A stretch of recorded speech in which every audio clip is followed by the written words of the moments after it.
Greta Thunberg toolkit मामले च Delhi police ने दिशा रवि की गिरफ्तारी बाद कई होर नावां दा अपनी जांच च जिक्र किया है। खास तौर पर कैनेडा च रह रहे मोहित धालीवाल नूं इस साजिश का हिस्सेदार दस्सिया गया है। दिल्ली पुलिस ने कहा कि किसान अंदोलन नाल जुड़ी टूलकिट शेयर की गई सी ते उस विच खालिस्तानी पक्षी लिटरेचर ते कूड़ प्रचार की समग्री सी। जांच के दौरान इस टूलकिट के ऑनलाइन मौजूद स्क्रीनशॉट्स की पड़ताल की गई और जांच में पर्याप्त जानकारी मिलते ही इस टूलकिट गूगल डॉक्यूमेंट की एडिटर निकिता जैकब के विरुद्ध कोर्ट से सर्च वारंट जारी कराकर केस के आईओ समेत एक टीम को मुंबई भेजा गया और तलाशी के दौरान उनसे 2 लैपटॉप और एक आईफोन मिले। जांच में यह भी बात निकल के आई कि खालिस्तानी समर्थित संगठन पोएटिक जस्टिस फॉर फाउंडेशन के एमओ धालीवाल ने अपने कनाडा में रह रही सहयोगी पुनीत के जरिए निकिता जैकब से संपर्क किया और मकसद था कि रिपब्लिक डे के दिन ग्लोबल डे ऑफ एक्शन करना और उससे पहले और बाद में ट्वीट स्टॉर्म और डिजिटल स्ट्राइक करना। 11 जनवरी 2021 को ask why India campaigners poetic justice foundation ने एक जूम मीटिंग का आयोजन किया जिसको निकिता, शांतनु, एमओ धालीवाल व अन्य व्यक्तियों ने अटेंड किया। इस मीटिंग के दौरान निर्णय लिया गया कि इस कैंपेन को विश्व स्तर पर फैलाया जाए और धालीवाल का मकसद इस मुद्दे को बड़ा बनाना और किसानों के बीच असंतोष व गलत जानकारी फैलाना था। यहाँ तक कि एक किसान की मौत को भी गोली से हुई मौत बताया गया। सर्च में यह भी बातें सामने आई कि निकिता और उसके साथी शांतनु और दिशा ने टूलकिट गूगल डॉक्यूमेंट बनाया था। शांतनु का बनाया गया ईमेल अकाउंट इसका ओनर है और यह भी बात निकल के आई कि एक व्हाट्सएप ग्रुप से जुड़े थे ये सभी, जो कि 6 दिसंबर को क्रिएट किया गया था। इस दौरान डीसीपी स्पेशल सेल मनीषी चंद्रा ने और भी कई नाम लिए। उन्हीं के बीच में एक अटपटा सा नाम दिखेगा आपको, दैट इज पीटर फ्रेडरिक। अब आपका सवाल ये है कि पीटर फ्रेडरिक साहब कौन है, तो इंडियन सिक्योरिटी एस्टैब्लिशमेंट इनको जानता है 2005-6-7 से। इनका नाम उभरा था, एक भजन सिंह भिंडर साहब हैं, बीएस भिंडर एलियस इकबाल चौधरी, जो आईएसआई की K2 डेस्क के बहुत पुराने प्रोपोनेंट रहे। उनके साथी होने की वजह से इनका नाम 2006-7 से इंडियन सिक्योरिटी एजेंसीज के रडार पे रहा है। पीटर फ्रेडरिक साहब कई सारे ऑर्गेनाइजेशंस चलाते हैं बीएस भिंडर साहब के साथ, और बीएस भिंडर साहब खुद पहले कभी ड्रग्स की स्मगलिंग के लिए, कभी फायर आर्म की पेडलिंग के लिए, काफ़ी लंबा इनका इतिहास रहा है। At one point of time USDA के भी ये POI रहे थे बीएस भिंडर। खुद को कभी मलेशिया का बताते हैं, कभी बाकी कंट्रीज का बताते हैं।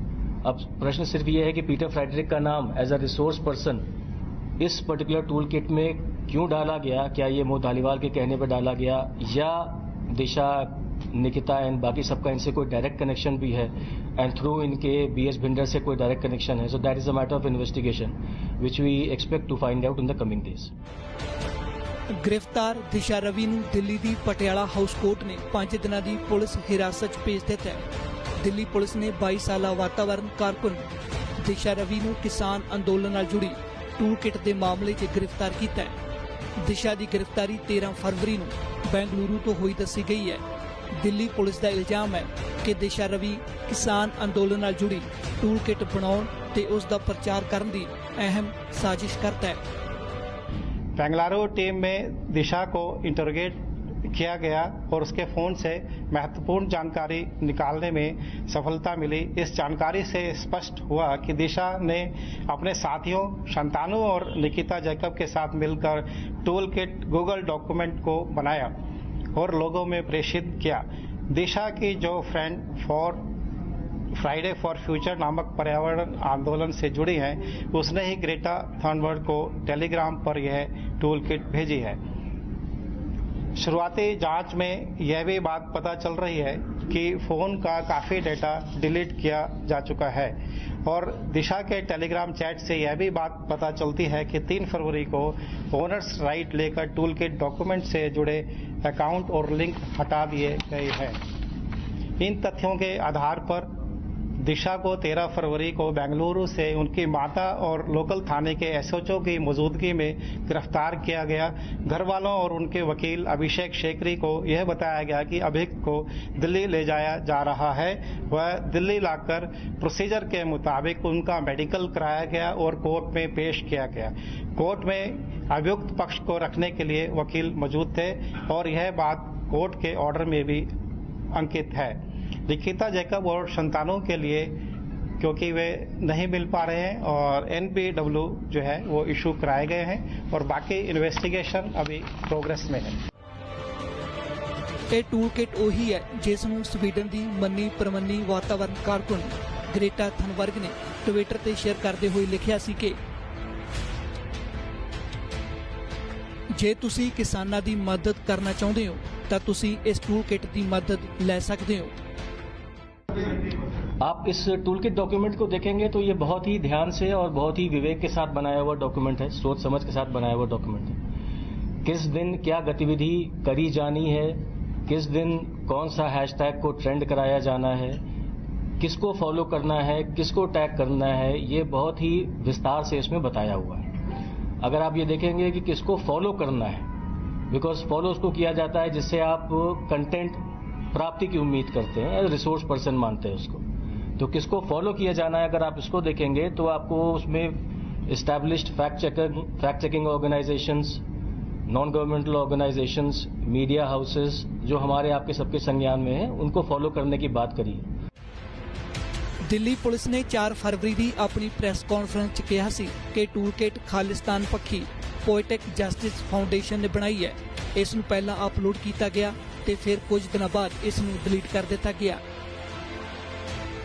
दिल्ली पुलिस को सोशल मीडिया मॉनिटरिंग के कॉन्टेक्स्ट में एक पर्टिकुलर अकाउंट के द्वारा एक डॉक्यूमेंट अपलोड किया गया जिसका नाम टूल किट है। उस टूल किट को एक पर्टिकुलर प्रो खालिस्तानी ऑर्गेनाइजेशन है जिसका नाम पोएटिक जस्टिस फाउंडेशन है, इसके द्वारा इसकी ऑथरशिप दिखाई गई है और इस डॉक्यूमेंट में एक एक्शन प्लान डिलिनेट किया गया है, जिस एक्शन प्लान में ये बताया गया है कि 26 जनवरी के बाद 26 जनवरी और उसके आसपास डिजिटल स्ट्राइक करना है, एक ट्वीट स्टॉर्म करना है 23 जनवरी के ऑनवर्ड्स, एक फिजिकल एक्शन करना है 26 जनवरी को और फार्मर्स प्रोटेस्ट और जो मार्च 26 जनवरी को होना था उसको या तो ज्वाइन करना है या इसको वॉच करना है, कैसे ये दिल्ली में प्रवेश करता है और फिर वापस ये बॉर्डर पे जाता है। इसके लिए लोगों को बताया गया था इस टूल किट के माध्यम से। इसको अपलोड किया गया और फिर कुछ दिनों बाद इसको डिलीट भी कर दिया गया। ਕੁਝ ਦਿਨ ਪਹਿਲਾਂ ਦਿੱਲੀ ਪੁਲਿਸ ਨੇ ਕਿਹਾ ਸੀ ਕਿ ਉਹ ਟੂਲ ਕਿਟ ਤੇ ਕੰਮ ਕਰਨ ਵਾਲੇ ਲੋਕਾਂ ਦੀ ਜਾਣਕਾਰੀ ਜੁਟਾਉਣ ਲਈ ਗੂਗਲ ਨਾਲ ਸੰਪਰਕ ਕਰਨਗੇ।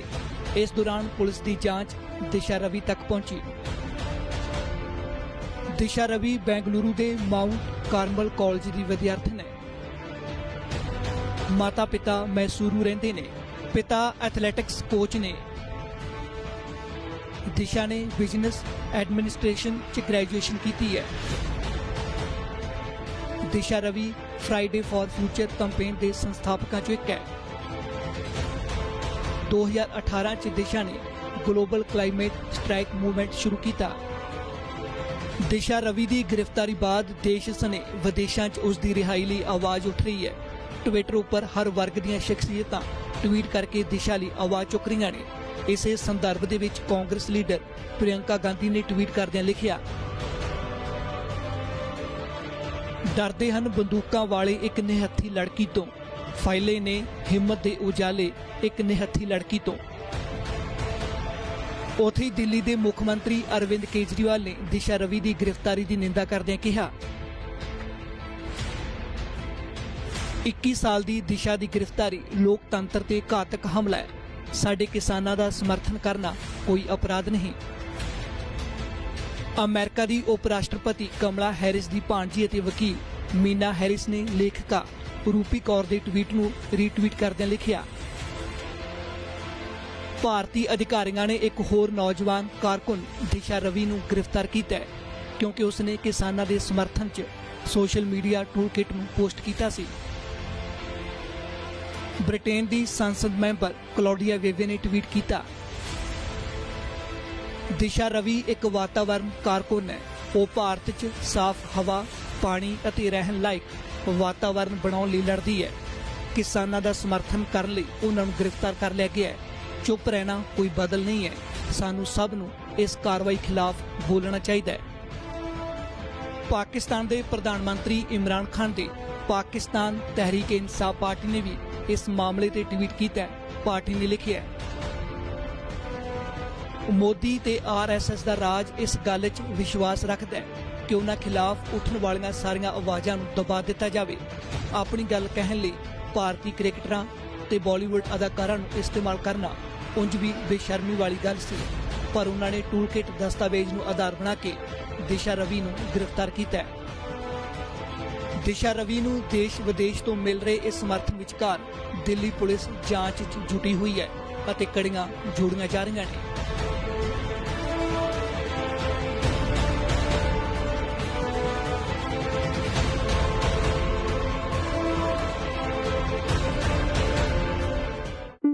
ABP Sonja, जोश जज्बा जुनून।